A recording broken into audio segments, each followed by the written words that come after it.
On dégouline. Ah ouais, de partout. J'ai la moustache en sueur. Pourquoi ça commence toujours par la moustache, sérieux? Moi, c'est dessous de ça. Ah ouais, les dessous de ça aussi. C'est terrible. Et tu sais, t'es avec ton t-shirt et Oui. tu fais un petit plout comme ça pour que ça absorbe. C'est horrible. Mais à la limite, les dessous de sein, tu peux cacher avec tes bras. Moi, ma moustache, Ouais, mais je trouve que ça se voit. Enfin, je préfère avoir un petit brillant là que deux traits au milieu du t-shirt. Mais ça veut dire que t'as des gros boobs. Ah, on veut pas tout avoir, tu vois. La tristesse, c'est que moi, j'en ai de plus en plus je vieillis. C'est aussi. vrai? Donc, c'est pas que parce que j'ai des gros boobs, c'est aussi parce qu'ils pendent, tu vois. Donc, je sais pas. Je me questionne. Ah bah, t'arrêtes, d'accord. On peut commencer? Oui. Bienvenue dans La Leçon, le podcast sur l'art d'échouer. Aujourd'hui, je suis ravie de recevoir la comédienne et réalisatrice Frankie Wallach. D'ailleurs, Wallach, ça se prononce comme ça ou c'est Wallach? C'est Wallach, mais j'oublie toujours de corriger les gens. Ah merde, ok. Putain, fait chier. Frankie Wallach, à l'occasion de la sortie du film Le Livre des Solutions de Michel Gondry, sorti le 13 septembre dernier.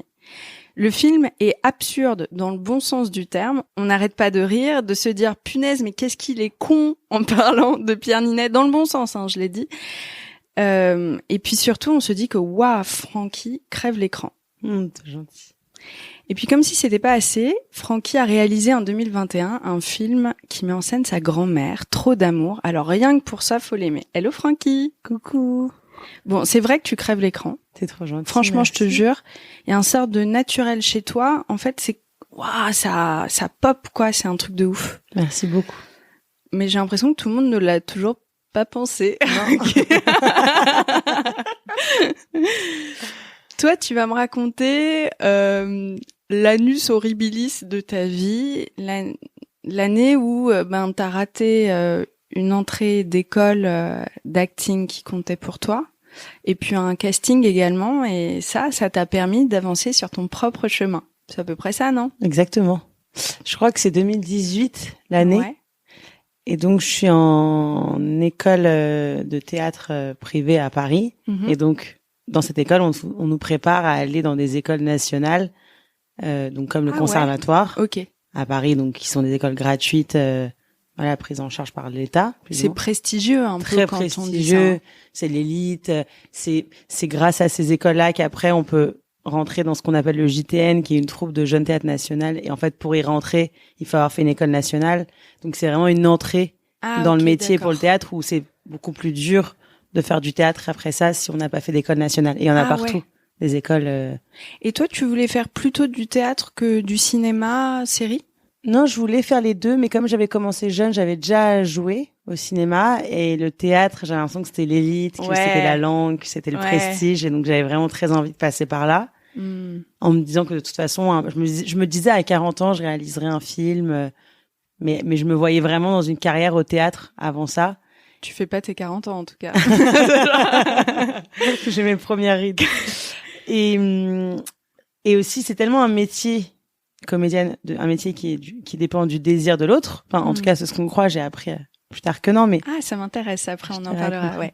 Mais que du coup, t'as l'impression que, enfin, t'as besoin d'être désiré, et donc une école de théâtre, c'est un peu le summum avec les castings. En fait, on va à cet endroit où on a envie d'être, mais il faut être désiré pour être sélectionné.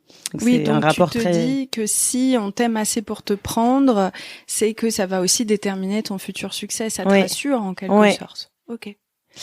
Et donc cette année-là, je suis aussi dans une agence, enfin j'ai un agent de cinéma donc qui me propose des castings, et vraiment à 2 mois d'écart, je me retrouve quand on passe un casting, il y a un premier tour, un deuxième tour, puis on rencontre le réalisateur et les comédiens qui sont déjà validés, et on fait des essais. Enfin, ça se fait pas en un seul casting. Putain, le stress de faire l'espace de 6 entretiens où à chaque fois tu te dis que tu rejoues ton truc. C'est horrible. C'est horrible. C'est horrible, les castings. Et donc, cette année-là, je passe un casting pour Vincent Cardona, qui est un réalisateur qui réalisait à l'époque un film qui s'appelait Les Magnétiques. Mm-hmm. Et donc, je passe plusieurs callbacks, je rencontre le réalisateur, et j'avais adoré tout de ce scénario, tout de sa note d'intention, toutes ses références. Enfin, j'étais fan du projet. Ah ouais, ok. Et j'avais l'impression vraiment, en tout cas dans la lecture, d'être le personnage. Ok. Et ensuite est venue la question où Vincent me disait j'hésite parce que en même temps c'est pas du tout ce que je cherchais de base, mais t'apportes autre chose au personnage.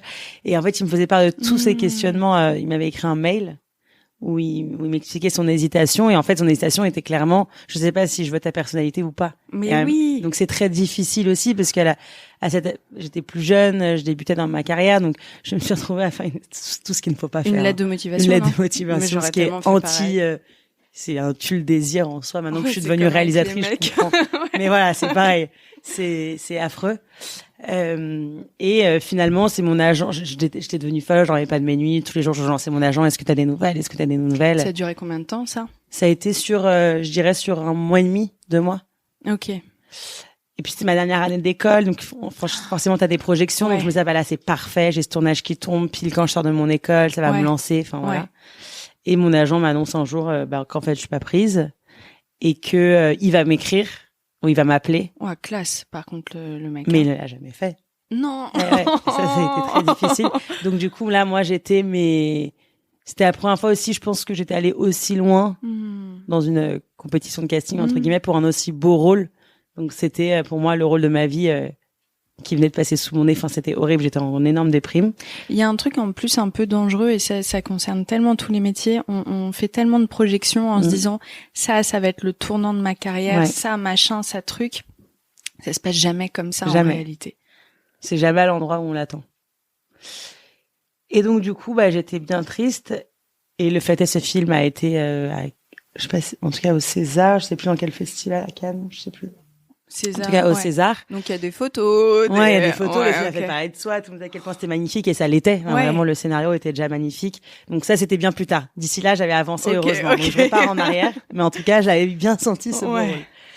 Et la même année, donc école nationale, je passe toutes les écoles nationales possibles. C'est-à-dire qu'il y en a une à Strasbourg, il y en a une à Paris, il y en a partout.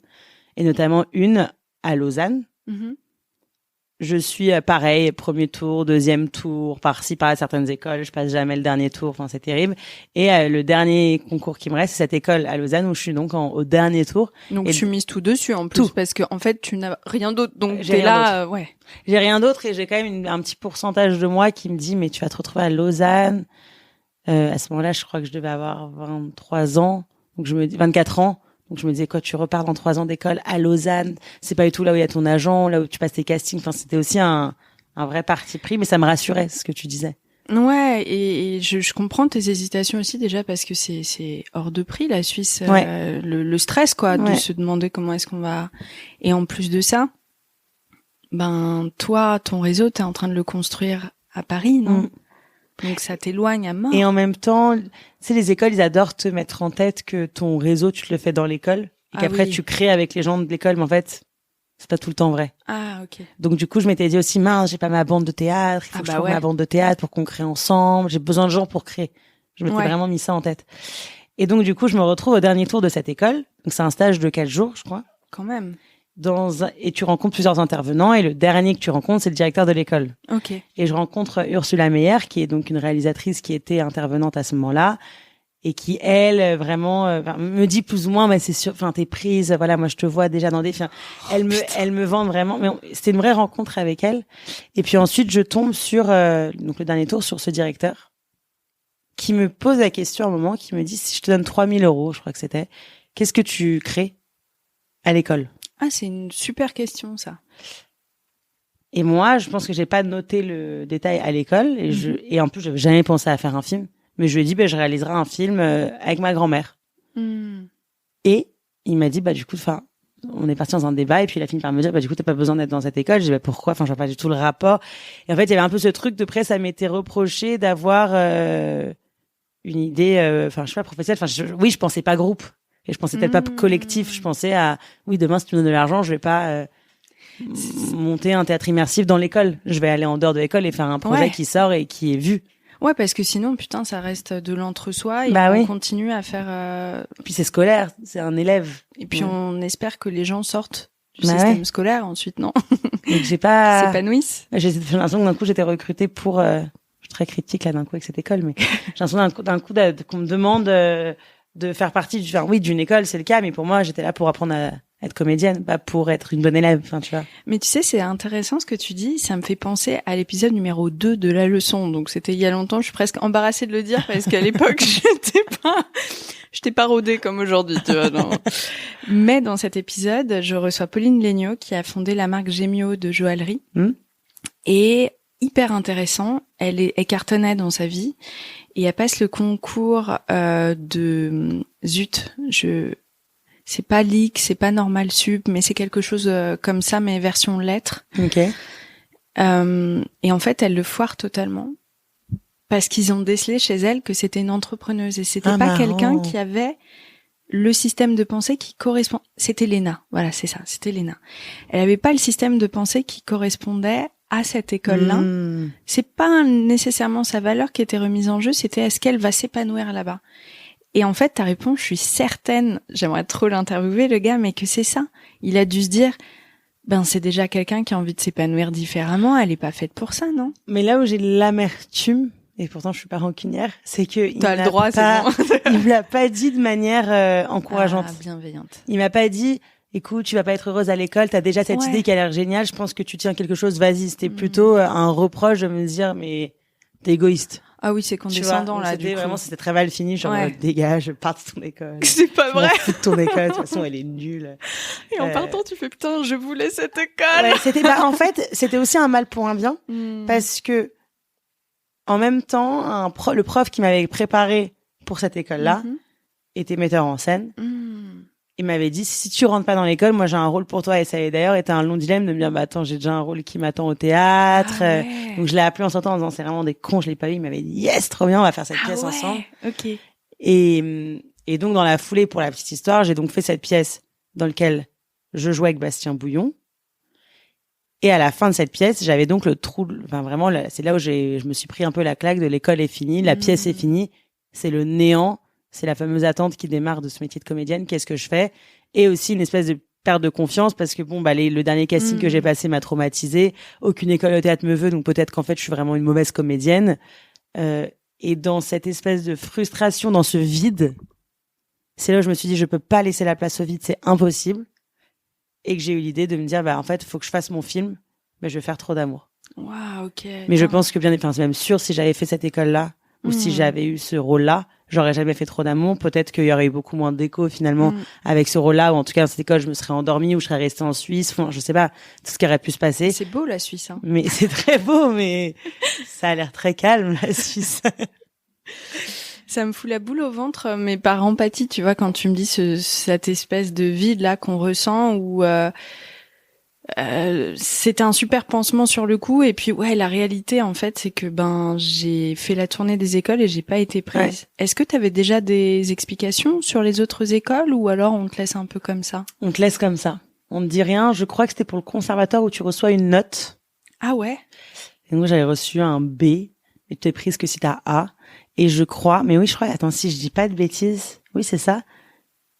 J'étais complètement tarée. J'ai appelé. Je sais plus comment il s'appelait. C'était Gilles David, qui est un comédien de la Comédie Française. Et j'avais une amie à moi qui était à la Comédie Française, en élève à Comédie Française. Et je lui avais demandé le contact de Gilles David. Ah ouais? Et je l'avais appelé. Ah ouais? Pour lui dire, est-ce que tu peux me dire qu'est-ce qui n'a pas marché? Mais folle, parce qu'aujourd'hui, ça aussi, c'est des tu désirs. Mais en fait, ça m'avait beaucoup aidé. Ah non, moi, parce qu'il m'avait vachement, stylé, au contraire. Il m'avait parlé, il se rappelait exactement ce que j'avais fait. Et c'est marrant parce que c'est que de l'inconscient. T'as quelque chose que, en fait, tu dois préparer des scènes pour le conservatoire et t'as une des épreuves qui s'appelle le parcours libre, et là tu fais ce que tu veux. Et en fait j'avais repris la voix de ma grand-mère et j'avais fait encore une création à partir de ma grand-mère, et il m'avait parlé de ça, et il m'avait dit, il y a une nana qui était dans le jury qui a dit que vraiment elle voulait absolument que tu sois prise parce que ton parcours libre. Et en fait mais tu vois, à cette époque-là j'avais pas du tout conscience. Je m'étais juste dit bon ok, moi j'étais focus conservatoire, je me suis pas dit il y a quelque chose avec ma grand-mère, ça fait 2 fois que j'en parle. Et en fait juste instinctivement, je sais pas comment, quand il y a eu ce creux de la vague, j'ai commencé du coup à lire, à me dire bon, faut que j'adapte une pièce, je vais monter ma pièce. J'ai lu Savannah-Bed, Marguerite Duras. Je me suis dit, je vais l'adapter en pièce avec ma grand-mère. En fait, c'est compliqué, je vais en faire un film. En fait, un film sur ma famille, et tout a commencé là. Et comment tu te motives dans cette période de creux? Parce que j'imagine que la première semaine, tu dois être là, yes, to-do list et tout. Et puis au bout d'un moment, en fait, travailler solo, sans réel objectif. C'est hyper compliqué. Tu t'es mis des dates. T'as fait comment? Je me rappelle d'une discussion avec mon cousin qui est entrepreneur. Et je trouve qu'il y a vraiment un lien entre être réalisateur et être entrepreneur. Ouf. Parce que quand t'entreprends, ou même quand t'entreprends un projet, voilà. Surtout quand c'est un premier film et que t'es en autoproduction, etc. Après, quand t'es pris en main, c'est pas pareil. Et donc il m'avait dit, donc lui, il avait, en tant qu'entrepreneur, il avait eu plein d'échecs jusqu'à monter une dernière boîte qui cartonnait. Et il m'avait dit un peu cette chose-là en me disant, mais là, t'as pas le choix. Il faut que tu te fasses une structure. Il faut que tu te cadres. Parce que c'est plus tu vas bas, plus tu remonteras haut. Et là, ok, t'as la claque de l'année avec ce casting-là, mais c'est ça qui va donner la colère et un peu la rage. Et j'avais un peu une espèce de rage toute seule. Je pense que s'il m'entend, le réalisateur, il me dit, t'es quoi, taré? Mais j'avais un peu ce truc de Vincent Cardin, je vais lui prouver qu'il s'est trompé. De ouf. Avec moi. Et, je sais pas, je me suis mis un peu une structure. Et surtout, ce qui a fait que j'ai pas eu le temps de penser, c'est que quand j'ai eu le déclic de me dire, ma grand-mère sera l'actrice principale. À l'époque, elle est toujours en vie, mais à l'époque, elle avait 90 ans, je crois. Non, 94 ans. Oh, elle est belle gosse. Hein. Elle est belle gosse. Ah ouais. 94 ans. 94 ans quand on a Elle tourné. en fait 80. Ah, c'est dingue. Je regardais les vidéos là, 80. Il y a juste ses oreilles qui ont 94 ans, mais tout le reste a même, je dirais, 30 ans parfois. Mettre des... Non, il y en a, mais elle est vraiment, bouchée de chez bouchée. Mais, ouais, je sais pas, j'ai un peu en fait, j'ai lancé mon projet le jour de son anniversaire et je crois que ça avait été un déclic. Parce que je me rappelle que j'avais écrit ce jour-là et j'avais dit, aujourd'hui, elle a 94 ans, elle sera pas éternelle. Donc, je m'étais un peu mis toute seule une deadline. La deadline, c'était sa mort, en me disant, dans un an, elle sera plus là. Ouais. Donc, il faut qu'avant ça, je fasse mon film. Donc, c'est aussi ce qui m'a permis de me cadrer, d'avoir une urgence et de pas avoir le temps de douter, de réfléchir, d'attendre que mon agent me présente un tel, de rencontrer la bonne personne. En fait, j'étais dans une espèce d'urgence de fougue et tous les gens qui voulaient en être, c'était que du feeling. Je prenais que les gens qui voulaient faire partie de cette aventure. Et en fait, c'est ce que d'ailleurs dit Michel Gondry dans son film. À un moment, il y a apprends en faisant. C'est un de des conseils. Oui, qu'il met dans le livre. Mais c'est pas si con, en fait, mais c'est les pas conseils. Con du tout, les mais conseils ouais. qu'il met. C'est vraiment, n'écoute pas les autres, puis ensuite écoute les autres. Et tout ça, je trouve que ça a été vraiment mon processus de création. D'ailleurs, faut que j'explique aux gens parce que le film, tout le monde l'a pas encore vu. En fait, Pierre Ninet donne des conseils en écrivant dans un carnet vide chaque jour une page avec de nouveaux conseils. Il est un peu dans un délire avec lui-même. Ouais, il est complètement maniaco-dépressif et tout est absurde sauf l'essentiel en fait. Ouais. Mais je trouve que ça reflète bien d'ailleurs Michel Gondry qui paraît farfelu à premier abord.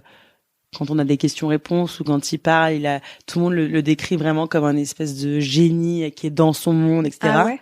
Et en fait, oui, c'est vrai, mais l'essentiel, le fond du fond est très présent, très conscient, très précis. Enfin, son génie ne repose pas sur sa folie, entre guillemets. Son génie, c'est qu'en fait, il est au courant de tout, il voit tout, il sait tout, il sent tout.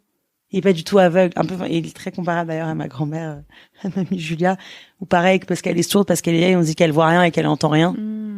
Et c'est d'ailleurs une phrase qui était dans le Marguerite Duras, où on dit, tu n'entends rien, elle dit ça à sa grand-mère, tu ne vois rien, tu n'entends rien, alors qu'en fait, tu vois tout et tu sens tout.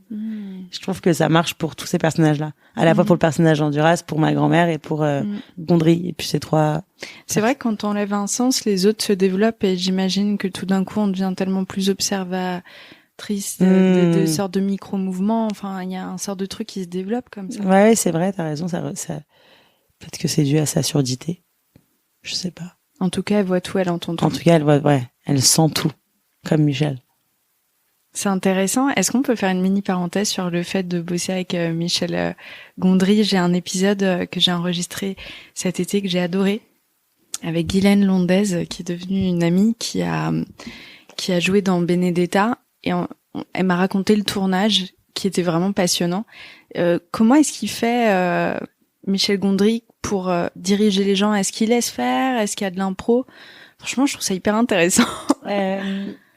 C'est un peu spécial comment il fait Michel parce qu'il dirige pas.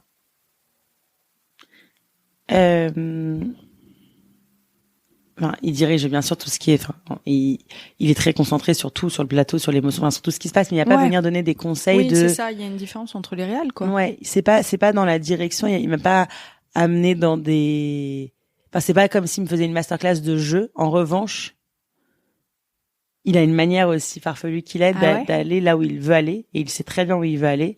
Et donc moi, par exemple, mon personnage, il arrêtait pas de me dire, si tu deviens insupportable avec Marc, donc le personnage principal joué par Pierre Ninet, on n'aura pas d'empathie pour sa folie. Et plus tu seras gentil, plus tu auras de l'admiration pour lui. Putain, c'est vrai. Et du coup, c'est très vrai qu'en fait, sinon on le détesterait parce qu'il est odieux et qu'en fait, toutes ses actions, n'importe qui aura envie de le gifler. Et moi, la première. C'est clair. J'arrêtais pas de me dire, je te jure, mais qu'est-ce qu'il est con, putain. Il est insupportable, il est insuivable. Ce qui est insupportable, c'est que ça marche en plus, ce qu'il fait, donc, tiens. Ouais. Et donc, du coup, suite à ça, en fait, chaque scène où j'avais tendance à proposer de la colère ou de l'agacement ou même une espèce de côté un peu maternel, j'avais souvent le doigt en avant quand je lui parlais. Ah ouais. C'est un peu comme une directrice, à chaque fois elle me disait baisse ta main, c'est ton boss, tu peux pas lui parler comme ça. Et j'ai oui, t'as raison. Et très souvent il me disait je sais que dans ce qui est écrit, t'as l'air d'être dans le reproche, mais il faut que tu le joues douce ou avec le sourire. C'est pas facile. Et c'est très dur parce que du coup j'ai l'impression d'être fausse. Parce que c'est comme si je te fais jouer maintenant une scène d'insulte et je te dis mais dis-le-moi avec le sourire en chuchotant. Enfin, c'est pas ce qui instinctivement arriverait. Et finalement, en fait, de m'avoir mis dans cette espèce de zone d'inconfort un peu bizarre, ça a aussi créé des endroits de jeu que je connaissais pas. Ah ouais, ça a vachement bien marché. C'est très crédible et c'est très doux. Okay. Et en fait, il nous empêche aussi, je pense, d'être dans nos zones un peu évidentes. Michel, et c'est ça qui est aussi très intéressant. Intéressant, mais flippant. Hein. Ouais, très très flippant. Ouf. La scène de dispute qui est tournée en plan séquence avec Ninet, mais en fait de le voir en plus, c'était vraiment mon socle, Pierre, vu qu'il c'est un grand acteur, et de le voir lui paniquer et de me dire ouais, c'est tellement dur ce qu'il nous demande. Je sais quoi, attends, si toi tu paniques, moi c'est catastrophique. Non, et Michel qui me dit, alors en plus ça va être un plan séquence, donc on coupera pas, on la tourne d'une traite quoi. En plus de ça, il est 2h du mat. En plus de ça, t'as pas le droit d'utiliser tes mains.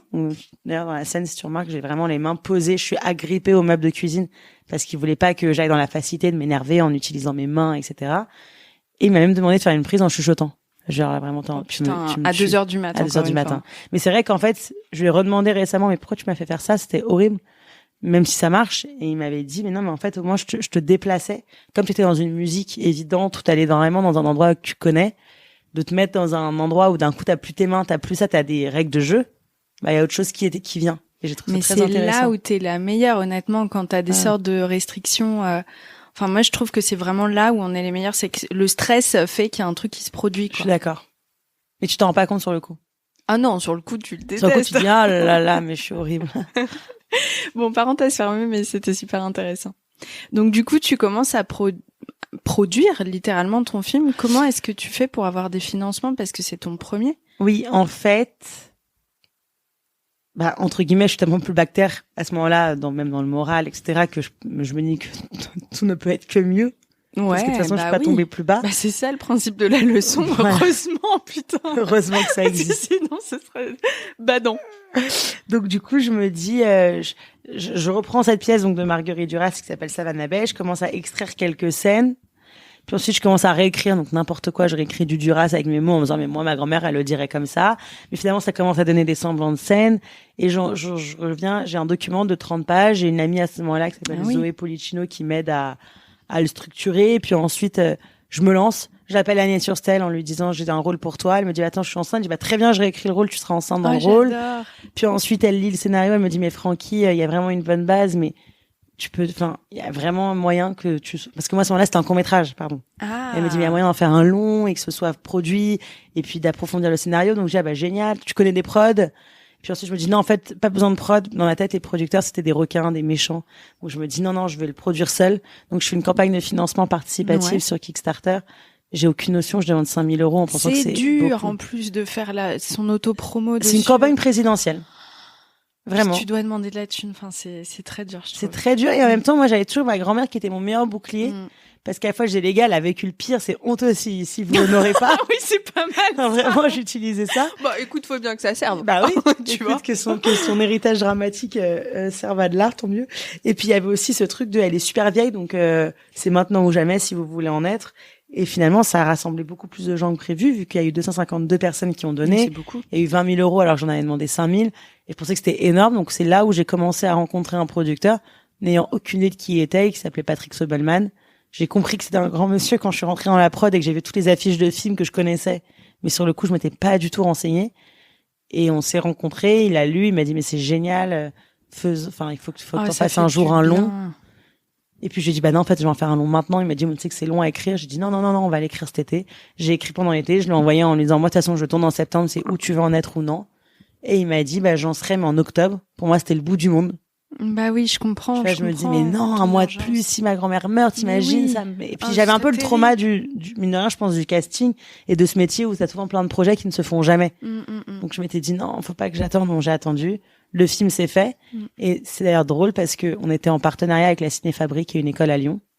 Et j'ai été là-bas pour, je sais plus, pour de l'étalonnage, bref, une étape du film.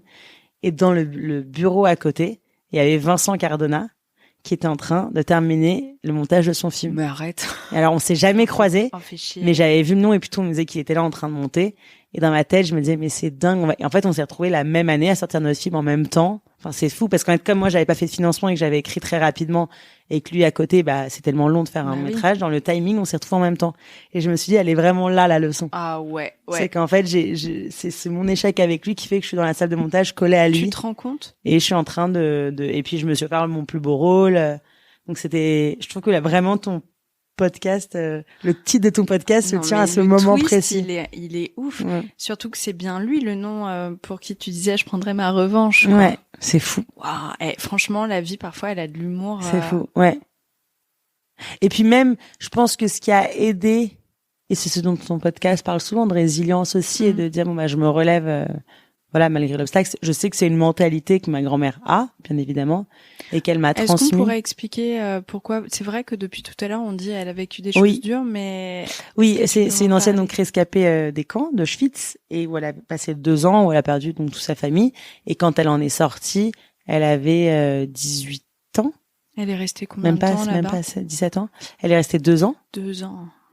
Et après ça, elle a, fondé sa famille. Elle a rencontré mon grand-père qui avait lui-même aussi été déporté et perdu toute sa famille. Ils se sont reconstruits. Et dans sa personnalité, elle est vraiment aussi connue pour ça. Elle a une joie de vivre, une résilience, une force.